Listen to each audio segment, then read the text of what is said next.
Hello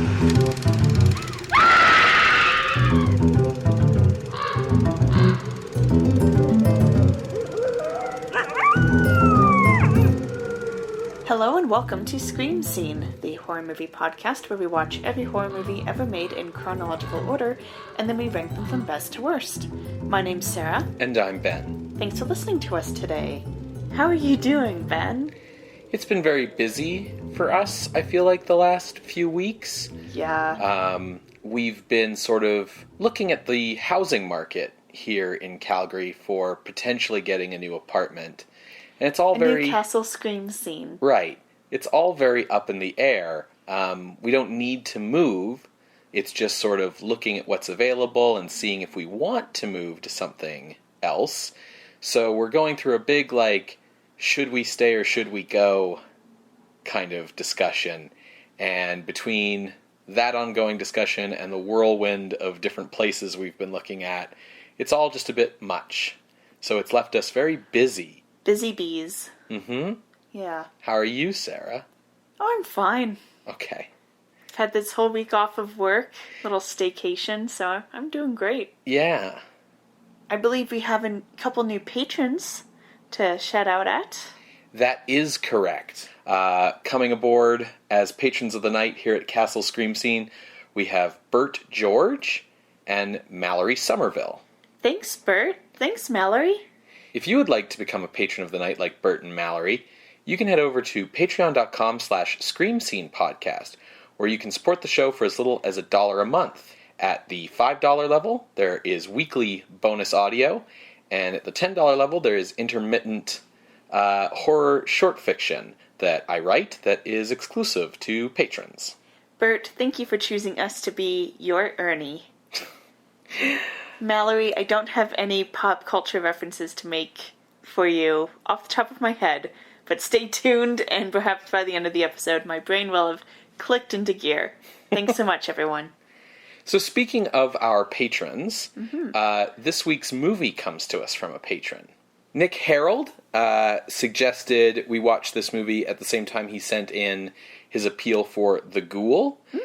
And so we are sort of doing a retrospective episode today to go back in time to the year 1937.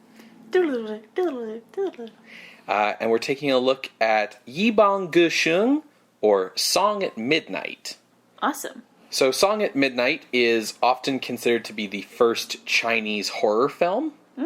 And it comes in a period where, for the most part, no horror movies were being made. We were unaware of this movie when Nick brought it up to us, because most histories of horror film will tell you that there were no horror movies being made between 36 and 39. And that's certainly true of Western cinema in North America, in the UK, in Europe, for a lot of sort of market reasons that we explained in a bunch of episodes around that time, but basically just that the genre had sort of fallen out of favor financially, but also was just under so much attack from censors at the time that it was no longer really worth pursuing in the minds of the major movie studios. But of course, China and the Chinese film industry was very, very removed from all of that and those market factors at the time. And so that sort of makes sense why they would maybe be trying out this genre in a period when no one else was doing it. Speaking of how removed China was from those sort of more global markets, I think an important part of understanding this movie is going to be understanding the cultural context of late 1930s China, specifically Shanghai, where the movie was made. And that's a lot. That's a whole lot of history and culture. But luckily, I've got you, Sarah, Yay. to walk us through kind of what was going on. Yeah, so just a quick disclosure. I'm not Chinese. I did take a couple of classes on Chinese culture, specifically on film and literature. So that's kind of my background in this, but I don't claim to be an expert at all.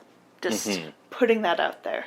Because, all history is pretty convoluted and complicated, but Chinese history especially is. So I just want to put that out there. Yeah, Chinese history is complicated because China is very big and has a lot going on all the time. And depending on who you talk to, some things didn't actually happen. Right, yeah. It's definitely a history that can sound very different depending on who you talk to. Yeah, so that's why I just wanted to put out a little bit there. So Shanghai, if you're not familiar with that city, it's a pretty major city on China's eastern shores, right at the mouth of the Yangtze River, which is the river in China. It's the longest river in Asia, the third longest river in the world, and it's actually the longest to flow in a single country. And Shanghai's the largest city in the world, if I'm not mistaken. Oh, is it really? Mm-hmm. At least, I think by population. I'm not sure about by area. I'm not sure. Shanghai started out as a small village and became kind of the center of trading in China in its history. Mm-hmm. Mainly because the Yangtze River is like the major river. Yeah, How you get inland. Yeah, so it's a major port. In 1832, which is considered part of the Qing dynasty, the British East India Company wanted to use Shanghai as a center for tea, silk, and opium. Mm-hmm. Local officials said, heck no to that noise. So then the British started the first Opium War with China, and that occurred between 1839 to 42, and this was all just to force importation of opium on the Chinese. Mm-hmm. Now you might be thinking, Sarah, that's like the 1800s, that's like 100 years before this movie is even made, and it's like, no, it is relevant, because the ending of that war came with the Treaty of Nanjing, and part of that treaty is Shanghai and 4 other cities being forcibly opened to British merchants. Other Western powers like the French, the US, even Germany came to establish trading centers in Shanghai in particular. Also of note, even the Japanese were establishing like trading ports here. And what makes Shanghai very interesting to me is each foreign power set up what's called concessions. And just think of them as kind of like gated communities in Shanghai, where if you're in, say, the British concession, you don't have to follow Chinese law. It's just British law here. Mm-hmm. Same in the French concession, so on and so forth. That breeds a lot of resentment among, I guess, like Chinese natives. Mm-hmm. Native Chinese people were like, it was almost like an apartheid situation. Sure, yeah. Where, you know, this park is for like British and non-Chinese residents only. You're becoming second-class citizens in your own city. Exactly. During this time, it's all part of the Qing dynasty, which means it's being led by this one ruling family. That all changed in 1911 with the Shanghai Revolution and the establishment of the Republic of China. And this arose in part due to the decline of the Qing dynasty and also the infiltration, ironically, of the foreign powers to major cities like Shanghai. Right, sure. Bringing other, like, ideologies. Mm-hmm. Other ideas of what government could look like. Yeah. Interestingly, with the 1917 revolution, like the Red October revolution in Russia, many Russians fled to China and therefore to Shanghai. So you have a huge mix of people. You have Japanese, you have Chinese, you have Russians, you have British, you have French, you have German, you have Americans, like just a really neat microcosm of different ideologies and cultures in Shanghai specifically. China is huge, and like, let's say like the far northwestern part of China has nothing like this. Shanghai is incredibly unique. I can imagine all these Russians fleeing the revolution, coming to China and being like, yes, all of our lands and our possessions and our stuff were all taken by these communists. It was terrible. And these guys in China being like, sorry, what? Communists? What are these communists? Tell me more. Yeah. So during the 1920s and 30s, Shanghai, because it was this microcosm, became known as the Paris of the East or the New York of the West. Okay. Depending on from which perspective you're looking at. Yeah, which part of the world you're from. Yeah. Well, Shanghai modernized the areas reserved for the non-native Chinese. Chinese society in Shanghai was kind of divided by guilds, just to give an idea of what that looked like. Also, because of this microcosm, it's almost like an economic bubble formed around Shanghai, while the rest of the country was dealing with basically what's known as the warlord era. Because when the Qing dynasty fell, China's really big, so everyone was like, I shall rule this part, and I shall rule that part. But Shanghai was kind of kept away from all that. Not only because it's like on the far edge of the country, but because of this unique microcosm it's kind of developed. Right. During the 30s, Shanghai became the center for some new art forms, including Chinese cinema, animation, and music. But it was also the center for opium smuggling, kind of a bad reminder for what this economic security had kind of cost Chinese citizens. There were revolts against foreign powers and against the concession structure, and this actually eventually led to the formation of the Communist Party in 1921. Okay. So to just kind of paint what Shanghai, if you want to think of it in terms of class, what it kind of looks like is you have foreigners who have lived in Shanghai long enough that they call themselves Shanghailanders. Okay. You know, this is who I am. Not Chinese, I'm a Shanghailander. But if you're calling yourself that, more than likely you're a foreigner or a Chinese person who is, for lack of a better word, collaborating, working with the foreigners. Gotcha.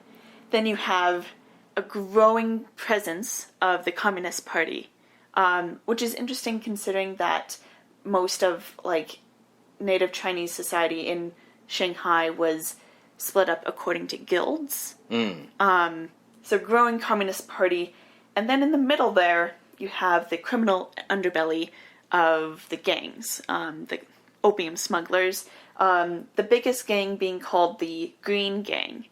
And now what's interesting is the Green Gang would be paid by the Shanghailanders to undercut union organizing or communist organizing, whatever, and communists would pay the Green Gang to disrupt, like, business opportunities for the Shanghailanders. Sure, right. Now, at this point, I'm just going to, like, zoom out of Shanghai a little bit and kind of give you an idea of, like, what communism in China kind of looked like versus the other mainstream ideology in China at the time.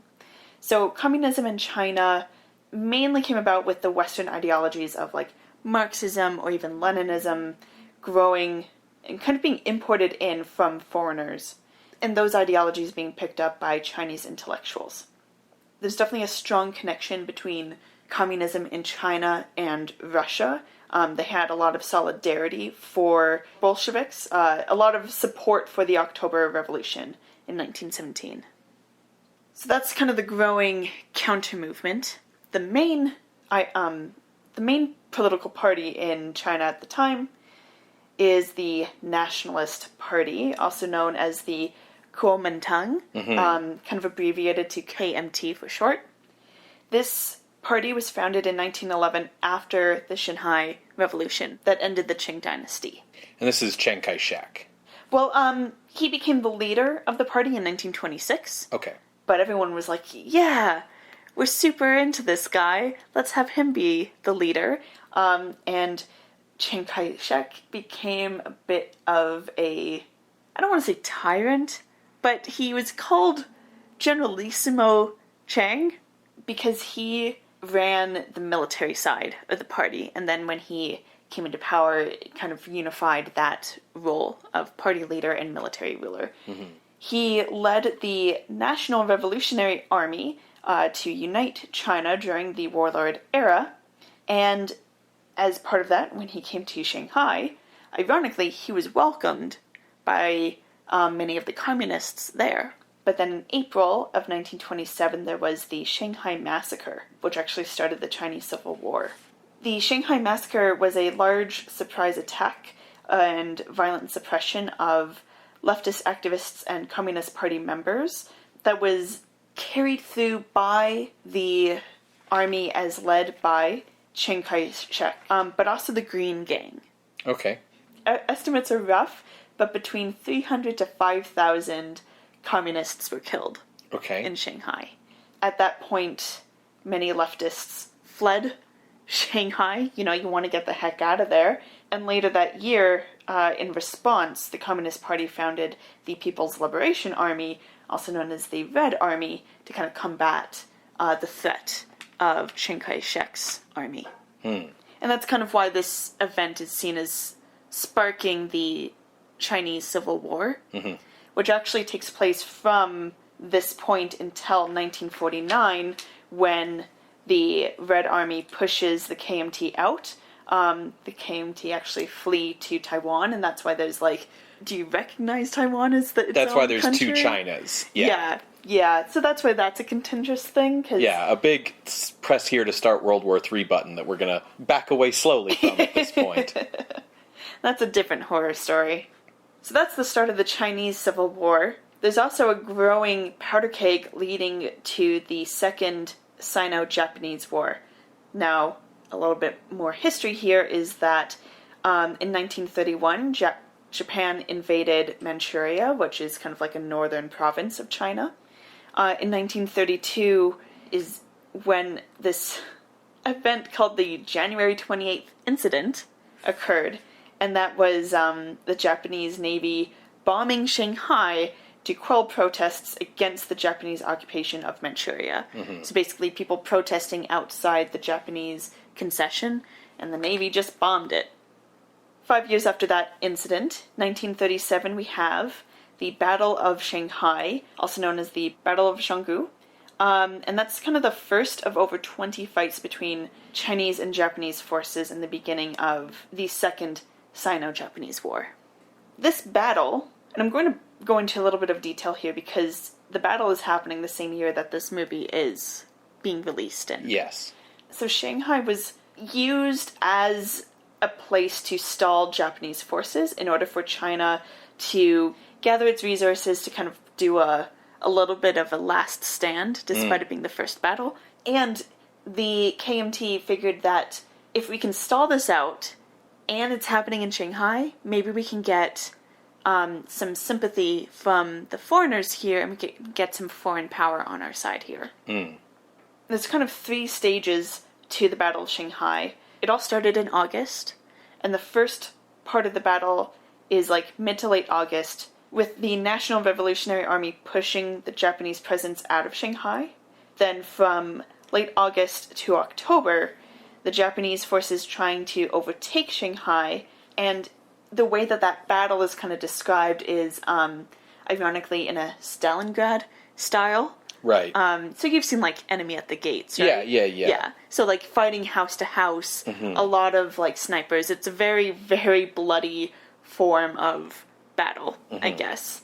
So, it's not going well for Chinese forces, and by November, the Chinese army retreated, with combat with Japanese forces spreading to Nanjing, which was the capital of the country at the time. So, while Shanghai was under siege and kind of burning, basically, the foreign concessions somehow stayed largely intact. And they kind of became known as solitary islands. Okay. Because war is going on all around them, but in their little neighborhoods, in their little gated communities, they're fine. This makes sense, because I think if you're on the Chinese sides or you're on the Japanese side, either way you don't want to be the guys who bomb one of the Western powers, because you're still trying to elicit sympathy or aid from any of them. If you're Japan, depending on, not in 1937, but eventually they would be allied with Germany and so on and so forth, right? So you're being very careful to not accidentally piss off some foreign power while you're fighting amongst these other people. Yeah, it's like you're having a snowball fight, and then your older brother is walking along, and you just stop throwing snowballs as he's walking through and throwing, right, in front and behind, but not at him. Yeah. After the Shanghai massacre in 1927, like I said, many leftists fled Shanghai. But anyone who stayed by 1937 with the occupation of Shanghai, many leftists were just out of there by then, and especially filmmakers actually fled to other major cities like Hong Kong, where major cities as in cities in China that still have a Western influence involved, and Hong Kong is the perfect example of that.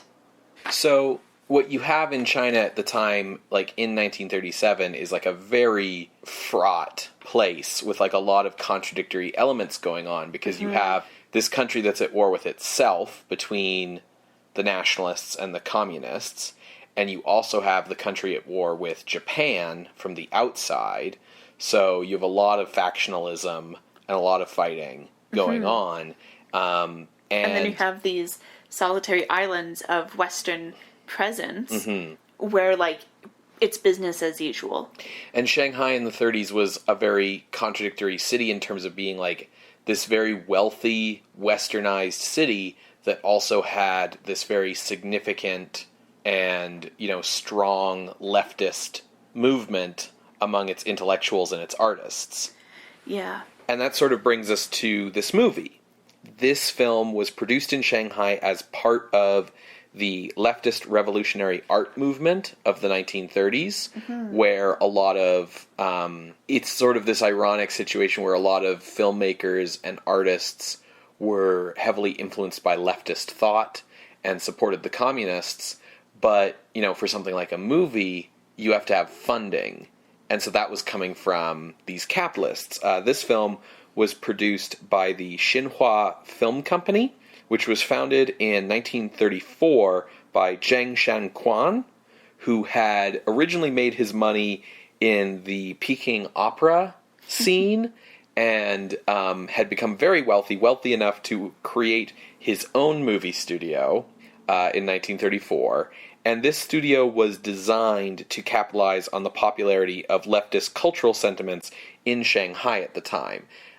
So I just find it very ironic that you have this rich capitalist who is making this business so that he can make money off of the popularity of communism. Well, it's very similar to the way that punk attire is commercialized in London in the 80s or whenever. Yeah, it's the same thing as how you can go into I don't know, a Hot Topic and buy a Che Guevara t-shirt or whatever, right? Yeah.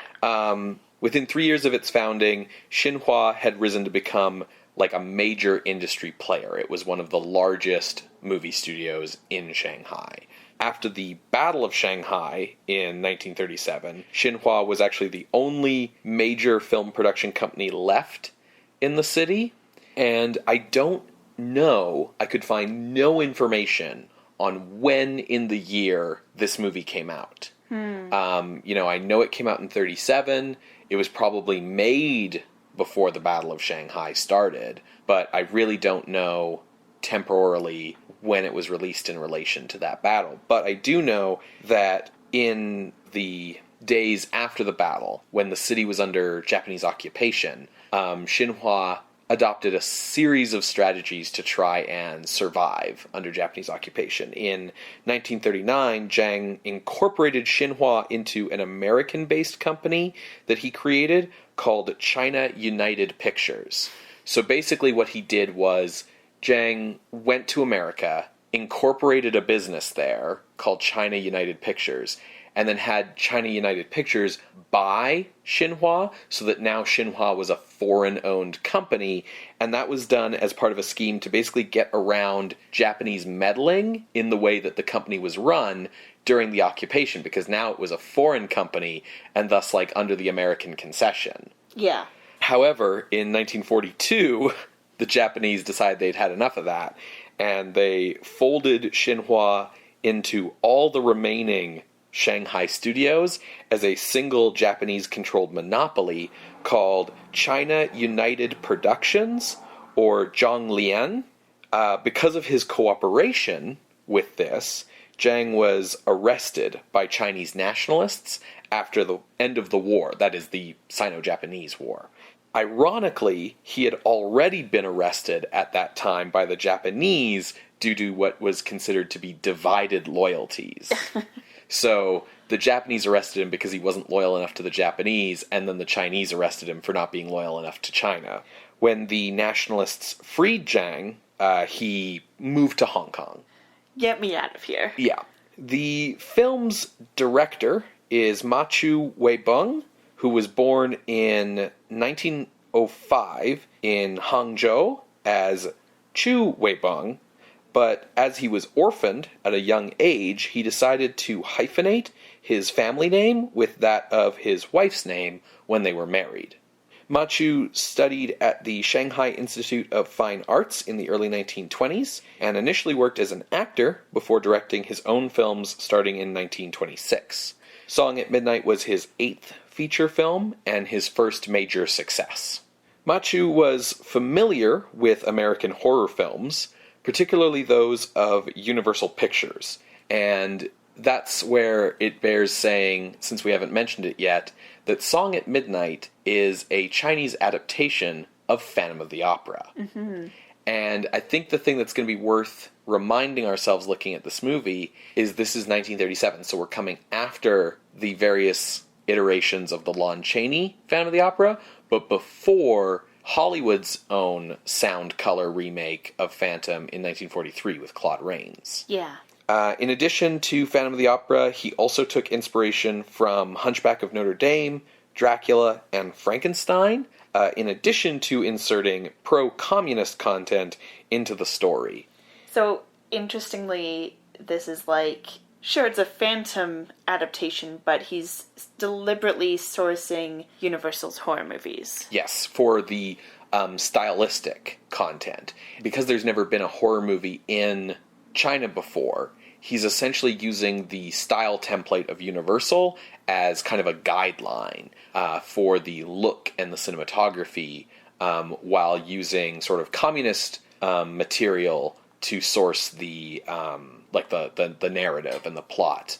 So in the partial sound version of Phantom from 1930, selections from the Faust opera were used for the music, while the 1943 version created new operas that were based on public domain classical music melodies. Meanwhile, Song at Midnight features original songs by lyricist Tian Han and composer Shanghai. Tian Han was born in 1898 in Guoyuan in the Hunan province of Imperial China. And Tian participated in the anti-imperialist May 4th movement in 1919, but he attended the University of Tsukuba in Japan until 1921. In the 1920s, he was part of several left-wing groups, including the League of Chinese Left-Wing Dramatists. Tian wrote many plays and is considered one of the 3 founders of Chinese spoken drama, and is credited with popularizing Western-style theater in China. In 1934, he wrote the lyrics for March of the Volunteers, which would become the national anthem of the People's Republic of China. A big deal guy. Yes, and so he's doing the lyrics for this movie. In 1966, his play Shi Yaowan was attacked for perceived criticisms of Mao Zedong and the CCP. Tian was disparaged in the press, he was removed from his various positions, and he was incarcerated as a counter-revolutionary in sort of the opening salvos of what would become the Cultural Revolution in the 1960s. Yeah. He died in prison in 1968, while he and his work were eventually rehabilitated by the government in 1979, which kind of shows you, I think, how crazy the Cultural Revolution was, because you had this moment where it was like, yeah, all the people who set up communist China, well, turns out they're all not communist enough, so we're going to throw them in jail and kill them. And then, 10 years later, the government's like, actually, this dude was cool. Because he's no longer around to, he can be used as an icon. Yeah, he's no longer actually around to cause problems. Yeah. Yeah. So the composer for the music here, Shanghai, was born in Macau in 1905 and moved to Singapore at age 6. He was schooled in music at universities in Singapore, Beijing, Shanghai, and Paris, becoming the first Chinese student admitted to the Paris Conservatory in 1934. He returned to China in 1935, introducing Western-style musical composition to Chinese music. He wrote patriotic songs to encourage Chinese people to fight and resist Japanese invaders, and he went to Manchukuo to write songs to protest the occupation. After this, he composed music for the communist film studios in Shanghai, and after the Battle of Shanghai, he fled to sort of communist HQ in Yèbàn, where he composed the Yellow River Cantata. The Yellow River refers to the Yangtze River. Mm-hmm. He was given the title the People's Composer in the People's Republic of China, but he died at the age of 40 of heart failure. Oof. They like rushed him to Moscow for like surgery, but like he just didn't make it in time. Despite some elements in his music that were questioned, specifically like pre-communist musical references in the Yellow River Cantata, his work largely survived the Cultural Revolution. Again, probably because he was already deceased. The film's lead actress, Hu Ping, was discovered working at a coffee shop by Tian Han. He introduced her to the world of acting, first on stage and then on film. She was 27 when she appeared in Song at Midnight, and was already a household name in Shanghai. She was one of the biggest stars of the local film industry. When the Japanese invaded, she fled to Hong Kong, and then to Chongqing, when Hong Kong fell to the Japanese in 1941. After that, she sort of disappeared, and there were many rumors about what happened to her, until she was discovered to have retired to her birthplace in Changsha during the Cultural Revolution. So Song at Midnight was released, as we said, in 1937, and was initially quite successful, although critics attacked its Western cinematic style at the time. Yeah, it's also, like, so interesting how, especially for, like, the Communist Party at this time, you know, its origins are in Western ideologies coming to China. Mm-hmm. And there's, like, this constant tension of, like, no, we need to be Chinese. No, we need to be more Western. Yes, absolutely. The success of the film would lead to Ma-Xu making a poorly received sequel in 1941. Why does everyone want to make sequels to Phantom? And the film was remade in 1962, 1985, 1995, and 2005. Wow. The original film was actually believed lost until it resurfaced at the Udine Far East Film Festival in 1998. So how did they make adaptations? People just remembered that it existed. Like, they're just remakes, right? So okay. Ma-Xu stayed in Shanghai during the Japanese occupation, working under Japanese supervision and co-directing the controversial Japanese propaganda film Eternity, which got him in a bit of trouble when the war ended, and so he fled to Hong Kong and worked in the Hong Kong film industry until he died in a road accident in 1961. Hong Kong's just where everyone goes, regardless of who they're hiding from. So this movie was lost until, like, 20 years ago. How are we watching this? So Song at Midnight was released on DVD by Cinema Epoch in 2007. Okay. And it's actually available for free on YouTube, courtesy of distributor Interpathé. So this is an official release with a million different subtitle languages. Oh, nice. On YouTube from Interpathé. We've had stuff from Interpathé in the past, haven't we? Mm-hmm. Shout out to them. Well, folks, if you'd like to watch along, you can find this many subtitled optioned version of Song at Midnight on our YouTube playlist, which you can find on our website, screamscenepodcast.tumblr.com. You're going to hear a brief musical interlude, and when we come back, we will discuss Song at Midnight from 1937, directed by Ma-Xu Weibang. See you on the other side, everybody.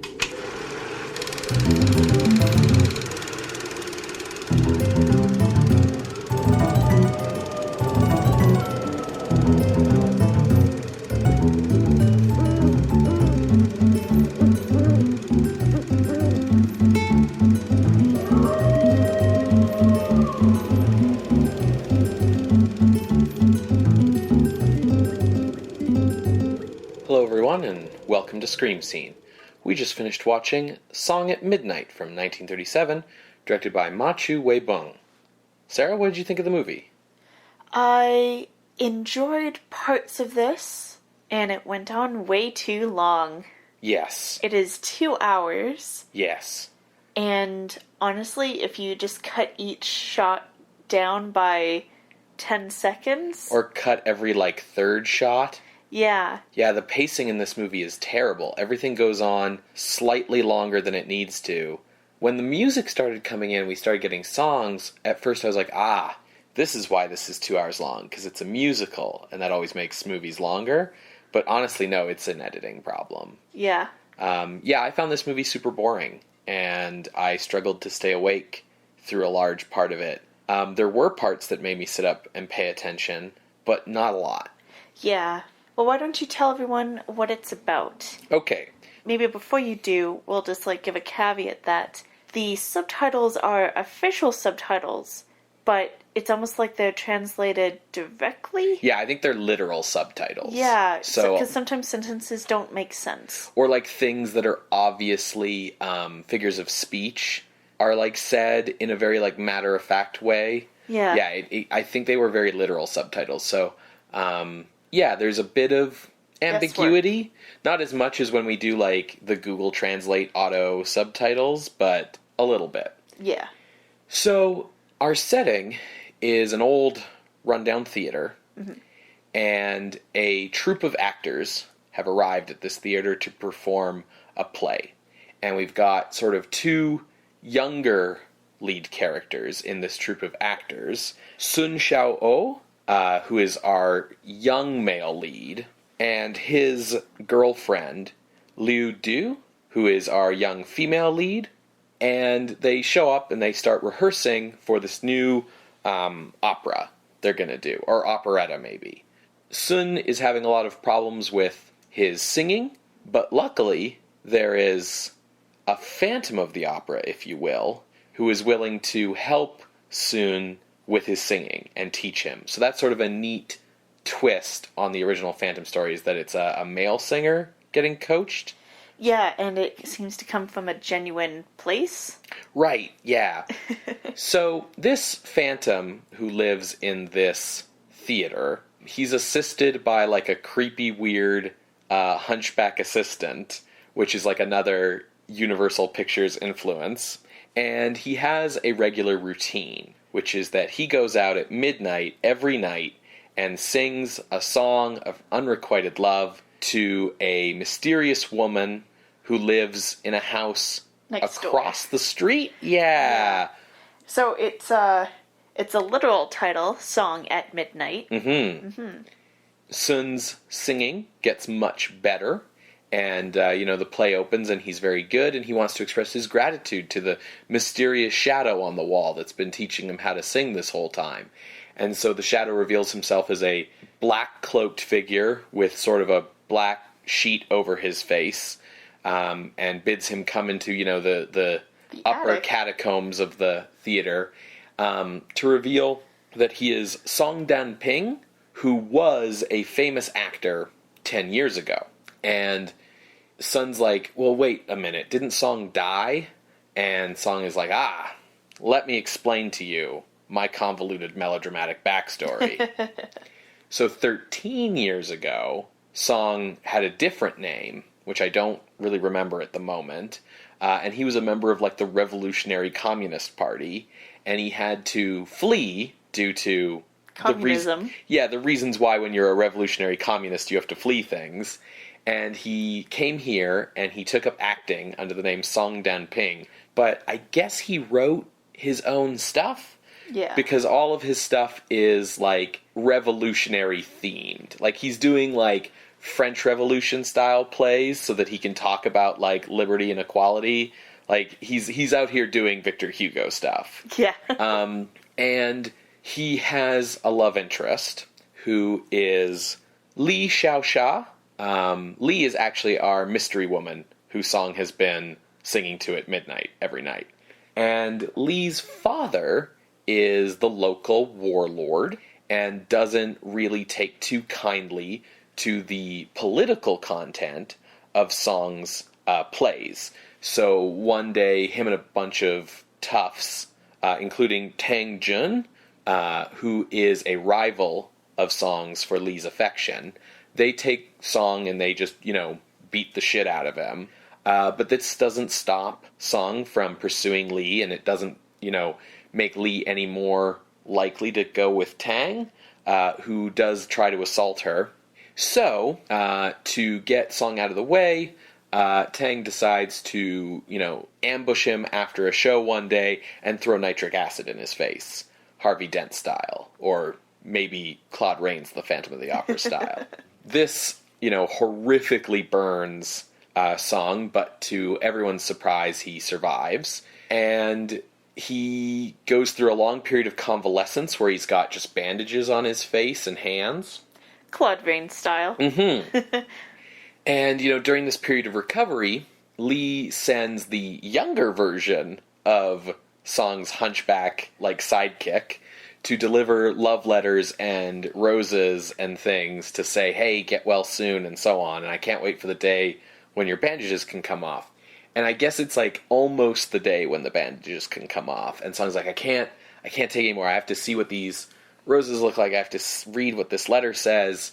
Let's just, take it off. It's a day early. It won't make a big difference. So they take off the bandages. And it's exactly the scene from the 1989 Batman movie where they take the Joker's bandages off. Or rather in reverse. Sure. I mean, I feel I don't know. Did Tim Burton see this movie? Who knows? Who knows, man? Dude's weird. So, they take off Song's bandages, and he walks over to everyone in the house freaks the fuck out. And then he walks over to the mirror and sees himself, and also freaks out, because he is, melted. Yeah, he's melty. He's Two-Face from Batman comics. Only, one face? Yeah, only whole face. Whole face, if just all of Two-Face's face was face. So he, goes into a melodramatic... Just tell her I died. Yeah, exactly. So they tell Li that he died, which causes her to go into a melodramatic spiral, and she ends up going crazy, and just becoming a catatonic shell of a woman, and her whole family basically moves away, except for her mom, who stays behind to take care of her. And thus...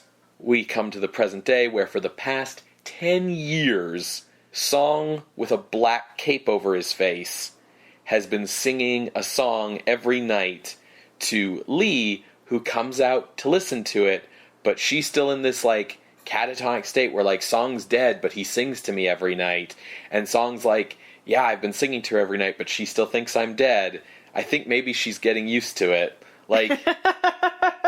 Anyways... So Song says to Sun, hey, I just want her to be comforted, and, she can never see that I'm this horrific thing. I can never tell her that I'm alive, because then I'd have to show her, how horrible this all is, and that really wouldn't help her, mental health situation. So what I want is someone to, carry on the tradition. I want someone to be the, what's the name of the pirate from Princess Bride? Dread Pirate Roberts. Right, he's looking for a Dread Pirate Roberts situation, where Sun can become the new Phantom of the Opera. And specifically, he wants Sun to, sing to Li at midnight, but, not covering his face, and, appear to her and comfort her. So, wink, wink, nudge, yes, nudge exactly. A little bit. And become, essentially the implication is to become Li's new boyfriend, so that she can have a happy ending. And the other thing he wants Sun to do is also to carry on his revolutionary opera works. So, Sun kind of goes through with step one of the plan, which is sing to Li. But Li thinks that Sun is Song, and that Song is oh, you're alive, and stuff, which is not really how this plan was supposed to go. Meanwhile, the landlord of the theater that the troupe of actors is performing at, thinks that Liu, Sun's girlfriend, is really hot and wants her to come over and, pay the rent, so to speak. And it turns out that the landlord is Tang Jung, the asshole from 10 years ago who threw acid in Song's face.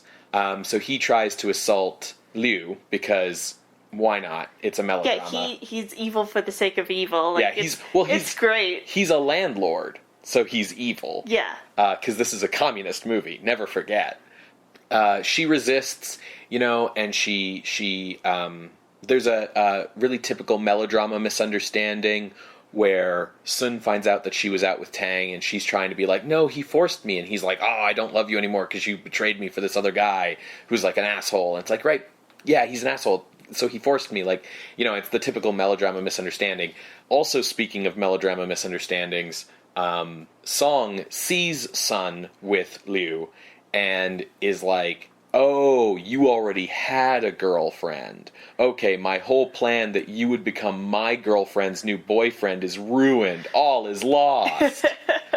Everything kind of culminates with this performance where basically the troupe's been doing poorly. Like, receipts have not been good. Nobody's coming to the shows. So they need to, you know, put on one last show to save the theater or whatever. And Song gives Sun one of his revolutionary operas. So they're going to do the revolutionary opera. And for some reason, it's a huge hit, because I guess, you know, the people just can't get enough of communism. And this draws Tang kind of out of hiding, I guess, to the theater to see this performance. When, you know, curtain goes down, end of Act 1 or whatever, and Liu goes into her dressing room to change and stuff. Tang goes into the dressing room, tries to assault her. Sun comes in kind of just in time. And, you know, there's a gun, and there's some struggles for the gun, and there's some, you know, pull a gun out on Sun, but then Liu throws herself in the way just in time, and she gets shot and dies. And then Song is like, Tang Jun, you killed me 10 years ago, but here I am. And I couldn't help with the previous struggle, though. Yeah. And then him and Tang have a fist fight, which is in fast motion, but still lasts like 20 minutes. It's like the longest fist fight we've had in a movie so far, but fight choreography still has not been invented yet. And it's also scored to Night on Bald Mountain? No, their particular fist fight is Sorcerer's Apprentice? Correct. Okay. I couldn't remember which of the two different songs from Fantasia it was. They do switch between. Yes. But most of it is Magicians. Yes, that's right. So they have a big fist fight that goes up into the attic, which predictably leads to Tang getting thrown out a window by Song. Meanwhile, the audience downstairs is getting upset because curtain hasn't come back for Act 2, because they just can't handle that they're not getting that communist drama that they crave. And so this turns into a riot, and the riot sparks, like, the police showing up, and then, you know, a dude comes flying out a window and dies, so they're like, what the fuck is going on? So then, you know, everybody storms the theater, and the police storm in, and it turns into a big angry mob. So Song, you know, dashes to escape, and at some point, the cops, when looking in the attic, just, like, find Song's, like, old ID from before he changed his name, when he was, like, a revolutionary, just lying around, and they're like, what? A communist? After him! Which, like, I don't think that's how going into hiding works, if you just keep all your old paperwork and ID around. Listen, he was dead. Sure. So, even more reason to get rid of that stuff. Anyways, shred your documents is what I'm saying. They chase him all the way to, like, I think a lighthouse on a cliff, and light it on fire with him at the top of it, because we hadn't gotten Frankenstein yet into our list of Universal movies that we're ripping off. Meanwhile, Sun goes to see Li Xiaoxia to explain to her, like, I'm not Song. Sung's still alive. He just turned into a monster, though, and was afraid that you'd freak out if you saw him.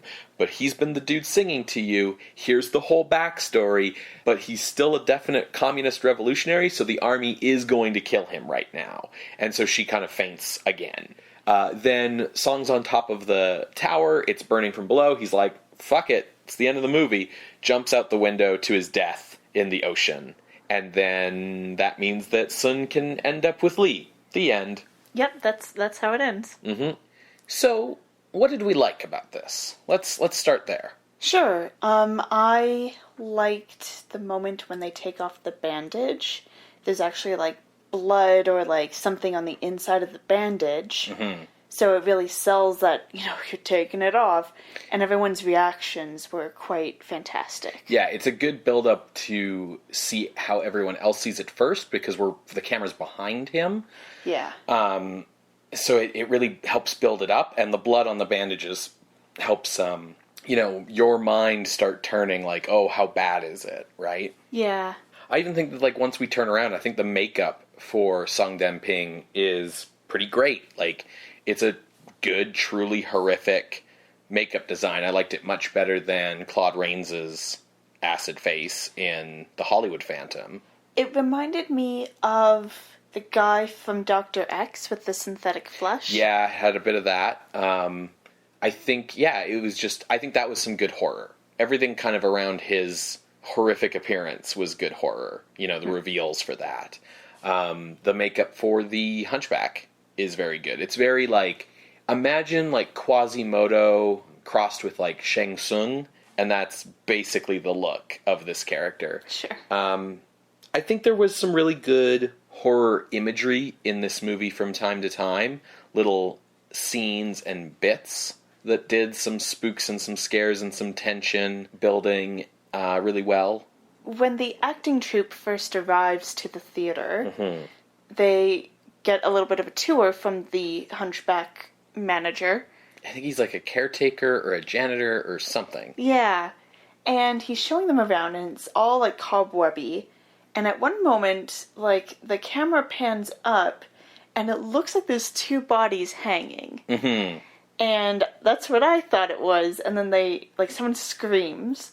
They send their flashlights up there, and it's, like, just two, like, mannequins. Yeah. So, like, that was good. There are some good horror bits throughout, but it's not the primary focus. The focus is definitely, like, a gothic melodrama. Yes. It is much more melodrama than horror, with all of the various, like, melodrama tropes.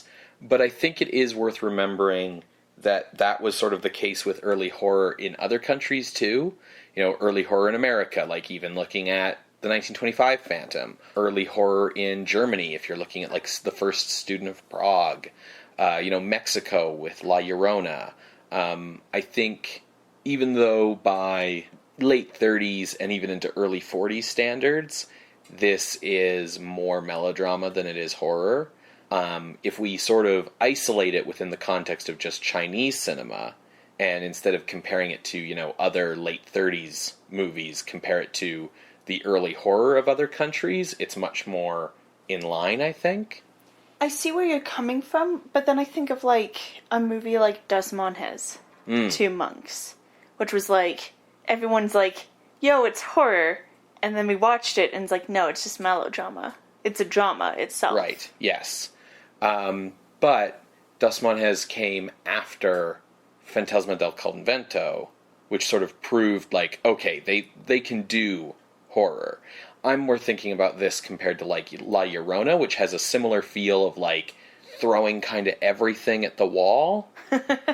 Sure, just seeing what sticks. Now, that being said, it is kind of hard to say without the context of seeing more Chinese film from this period. Like, I'm not familiar with this period in Chinese film at all. Mm-hmm. But this movie had, like, a really weird feel to me in terms of gauging its professionalism. What do you mean? It kind of felt like it was high budget, but amateur at the same time. I mean, that would track.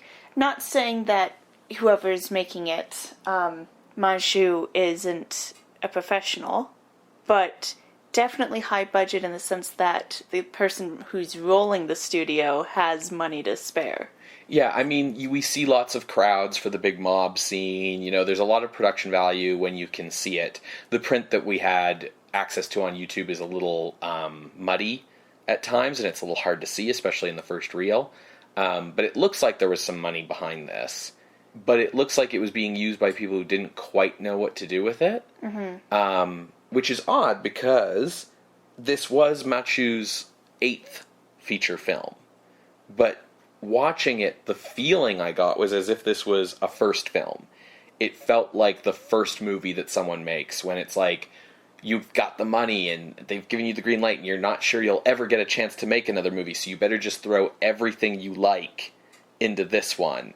It felt like the first film from like a Universal fanboy who had like more ambition than Restraint, who's just going like, okay, well, we're going to have this tragic love story that'll make the audience cry, and I'm also going to do all these horror bits that I like, and we're also going to throw in some, songs here for, that'll be great, and like this and that and the other thing. Well, I will remind you that this movie came out at some point in 1937, and even if it came out before the Battle of Shanghai, it's not like the years leading up to 1937 were smooth and calm and peaceful. So maybe they did feel like this was the last movie they could ever make, our last chance. Also, because they are trying to do horror, but also communist propaganda, and to do the communist propaganda, they're making the Phantom very sympathetic, and doing all these things, and then like, oh, but we can't have it be explicitly propaganda, so we'll make it the love story parallel, and all of this. Like, they're doing too much. Yes. What's funny about it is that they're doing too much, but not enough happens. Yeah. Like, there are just long stretches of this movie where it's like, okay, but is there going to be a plot? Yeah. And, half the movie is the flashback explaining the origin. Just not a lot happens, but at the same time, it's too stuffed. It's too many kinds of movie and not enough movie. Yeah. Where they're just trying to appeal to everybody. The thing that I thought about, with it being high budget but feeling amateur was, the closest thing I could compare it to was, even though it's a 1937 sound film, it feels like a 1917 silent film in terms of like its cinematic and narrative conventions. I would agree with that. Yeah, like if you think about this in comparison to, Avenging Conscience or the original Student of Prague, or like those other movies from the teens, or even like the first Jekyll and Hyde or whatever, where it was just like not really a clear sense of how to focus a movie, putting everything in there, not a clear sense of like, you would see instances in this movie of cinematic technique of like, oh, he's clearly trying to do something with this shot or whatever, but it's not consistent. There isn't a feeling of a consistent, mature vision using these different cinematic techniques and tools. There's just a sense of, these are things we can do, so let's look for opportunities to do them so that we can show off that we can do them. Which is the other reason why it felt like a first film to me, is it's like, I can Dutch angle, so I will. I did appreciate the Dutch angle we got. Yeah, it really reminded me of like other early horror movies from other countries, but certainly compared to like where the horror genre was at by 1936, this is much more melodrama. And I think you dropped a key point in that, which is that the Phantom has gone from being a sympathetic antagonist, almost an anti-villain, to being a full-on sympathetic protagonist. Like there's nothing really that he does that is wrong or evil or anything other than like, he doesn't help save Sun's girlfriend because, like, he's more concerned with, like, getting revenge or whatever. But, like, that's it. Like, he's otherwise, like, he's the hero.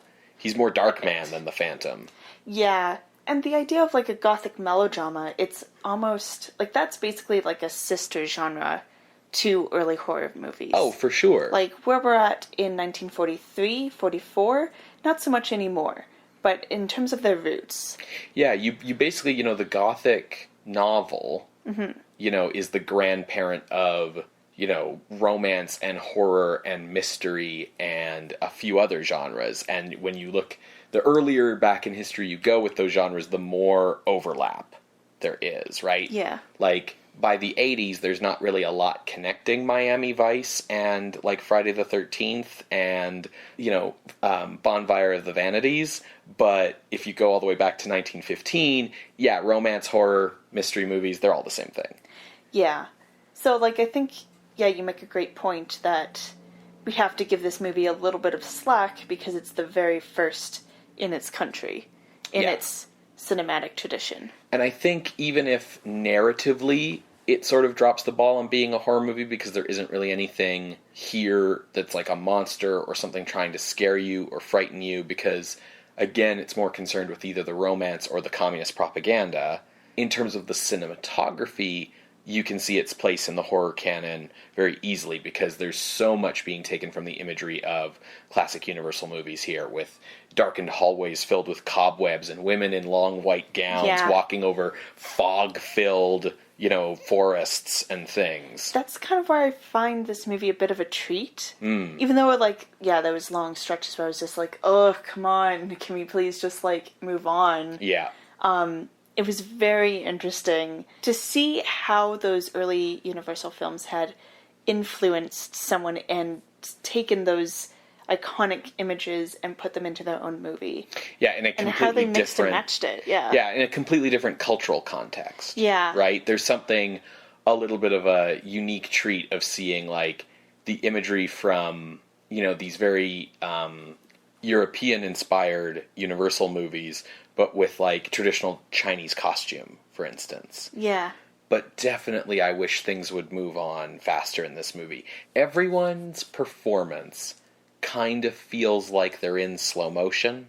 Yeah, well, that's the 1917 feel. Right, exactly. It's that silent movie overacting thing. But everyone is, you don't just say, the pain of what had happened to me was enough to drive me mad. It's like, the pain of what had happened to me was enough to drive me mad. It's like that slow for every line of dialogue. Yeah. The other thing, too, is there's basically no new ideas in this movie. Well, to us. Yes, to us, exactly. Which makes it hard for us to watch it. It's hard to judge how a Chinese audience would have responded.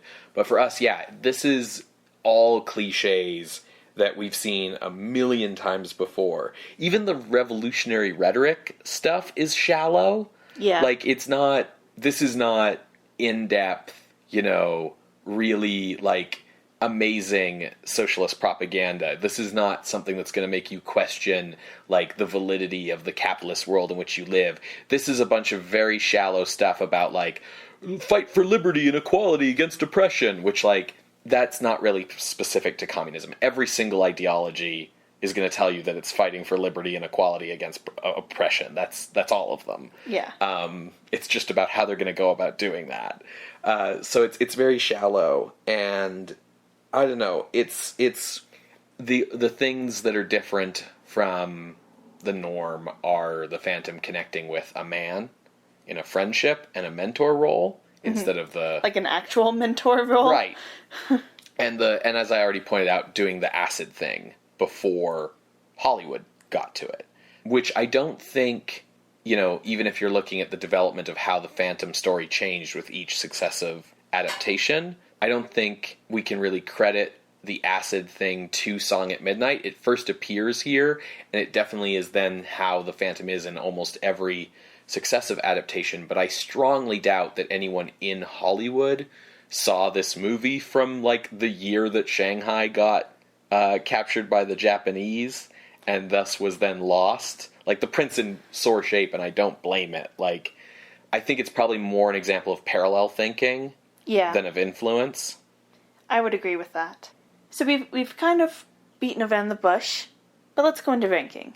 Yeah, for sure.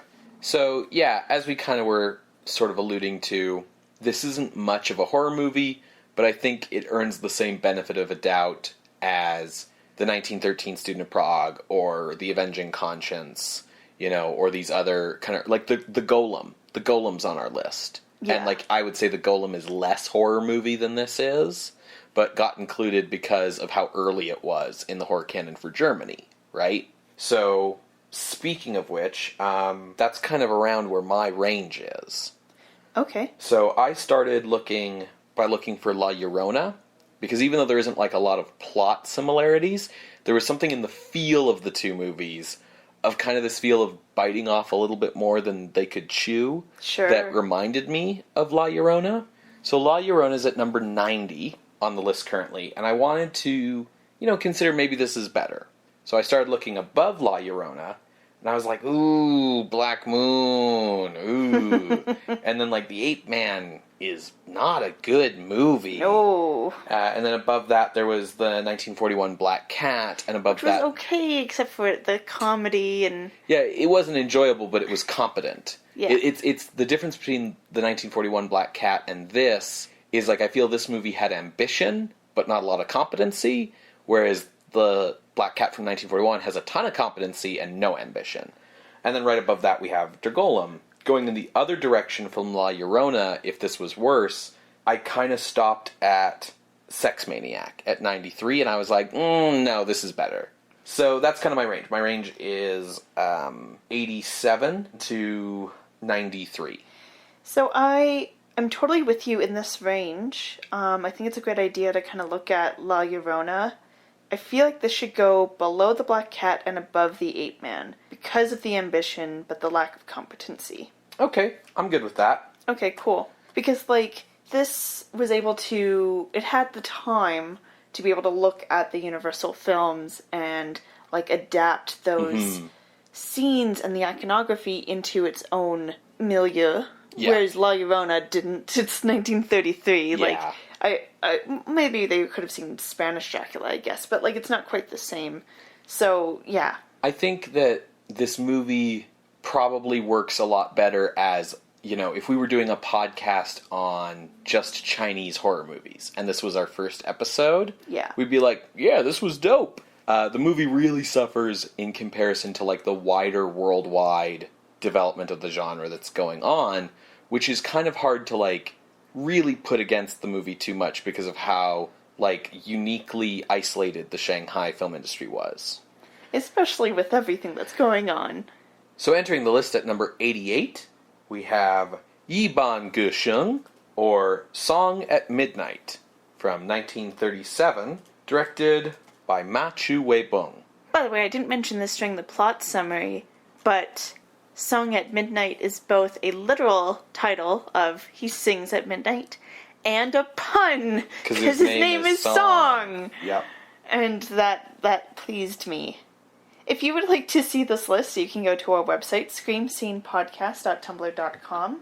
There you can find links to the other episodes we might have mentioned today, as well as find our appeals box. If you would like to contest this or any other ranking, feel free to drop us a line on our website, or email us directly at screamscenepodcast@gmail.com, or talk to us on Twitter @_screamscene. Scream Scene updates every Wednesday on SoundCloud, iTunes, and Google Play. You can get the show by subscribing to it through our RSS feed on whatever your podcatcher of choice may be. If you use a service that lets you give a rating or a review for the shows that you listen to, we'd really appreciate it if you left a rating or a review for us on Apple Podcasts. It's a way for the show to be featured and seen by more people, so we really appreciate it. If you would like to support the show in other ways, you can just tell people about it through word of mouth, whether that's sharing the show on social media or just talking about it around the water cooler. Another way that you can help support us is by heading over to our Patreon, which we mentioned earlier in the episode. Contributions through Patreon help us put the time into doing the show the way it needs to be done. There's a lot of research that goes into the show. I think an episode like this really shows that, and it really helps when we have, you know, that support coming in through Patreon to, you know, justify taking the time out from the other work that we do to put the effort that we know needs to go into the show. So that's patreon.com/screamscenepodcast. And another shout out to our new patrons, Bert and Mallory. Mallory really appreciate it. If you enjoy... the face you're making right now. If you enjoy these jokes that Sarah makes on the names of the people who become our patrons, let us know. You know, Twitter or Tumblr or through our Gmail. If you don't enjoy them, also please let us know. Put Ben out of his misery. And, you know, also another thank you to our patron, Nick, who suggested this movie for the show. What are we watching next week, Ben? You already made a joke for Nick when he became a patron. So next week, Sarah, we are back to the regular timeline of 1944, when we will be watching Voodoo Man from Monogram Pictures, starring Bela Lugosi. Oh boy. Well, maybe it's a fun white zombie ripoff.